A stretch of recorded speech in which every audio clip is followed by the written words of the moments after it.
Kumusta mga ka-MPBL? Bago ang Game 3 mamaya sa Strike Gym sa Bacoor, check out nyo lang tong statistics ng Game 2 natin. Kung makikita ninyo, mas maganda yung shooting, yung rebounding, and assist ng Pampanga Giant Lanterns. Pero nakadikit ang Bacoor City Strikers dahil mas madaming nakommit na turnover yung Pampanga. So for this Game 3, expect natin na mag-adjust dyan yung Bacoor.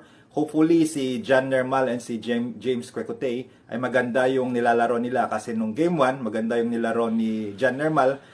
Nung Game 2, pangit naman yung nilaro ni John Nermal pero gumanda naman yung nilaro ni James Kwekutey. So hopefully, parehas na silang maganda yung laro nila for this Game 3. And for the Pampanga Giant Lanterns, mag-prepare lang sila mentally kasi for sure maingay and very wild yung magiging crowd sa loob ng Strike Gym sa may Bacoor. So wag lang silang paapekto. And of course, they still have Justin Baltasar and Encho Serrano. And marami naman and malalim yung bench nila and for sure madaming mag-step up para sa Pampanga Giant Lanterns. So exciting